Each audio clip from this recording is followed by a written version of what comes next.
Asia itu istrinya Fir'aun, tapi beriman. Istrinya Nabi Nuh, Nabi Lut, istri seorang nabi, tapi kafir.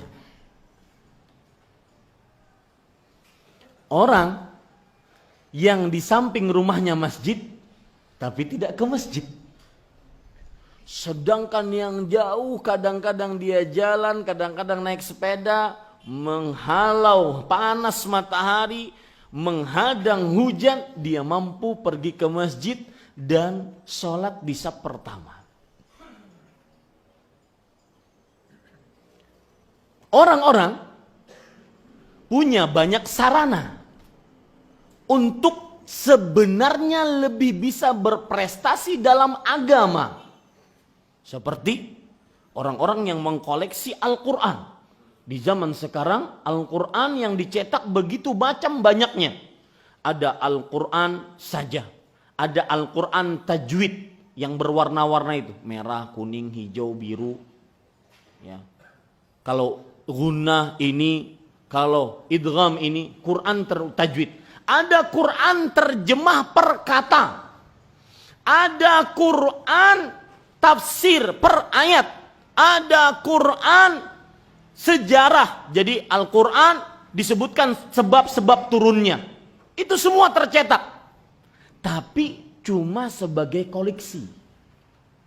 Ada orang yang cuma punya Quran bulukan, hafal Quran, hafalannya bukan hanya sekedar 3 qul, tambah surat paling favorit Inna Ataina. Ya, artinya sarananya sedikit tapi prestasinya dalam agama luar biasa. Apa penyebab itu semua? Saya berikan contoh yang lain. Ada anak Nabi tidak beriman, paman Nabi tidak beriman, istri pengaku Tuhan beriman. Apa faktornya? Faktor hidayah. Makanya ini rahasia. Dan ini mungkin bisa lebih memaknai sholat kita. Setiap kali kita sholat, membaca surat Al-Fatihah, minimal 17 kali kita baca. Rahasia kita minta petunjuk minimal 17 kali. Ihdinas siratal mustaqim. Ada anak kiai murtad, ustadz murtad. Ada enggak? Ada. Ada orang yang jauh dari agama orang tuanya, tapi anaknya sebagai orang yang berjalan di jalan Allah, bahkan sebagai penyebar agama Islam. Faktornya apa? Hidayah. Faktor hidayah. Hidayah bukan nama perempuan tetangga saya, bukan. Hidayah dari Allah Subhanahu wa taala. Lihat, ini pula yang menyebabkan sering sekali doa-doa Rasulullah meminta hidayah. Maka jangan pernah bosan dengan meminta hidayah. Baca doa ini banyak-banyak. Allahumma hdini wasaddidni, ya Allah berikan petunjuk kepadaku dan tunjuki aku selalu dalam kebenaran. Jangan juga lupa berdoa sebagaimana doa Rasul sallallahu alaihi wasallam. Allahumma inni as'alukal huda wat tuqa wal afaf wal ghina.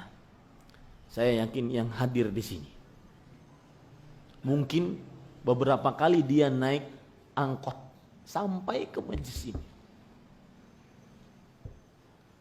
Ada yang hadir harus minjem uang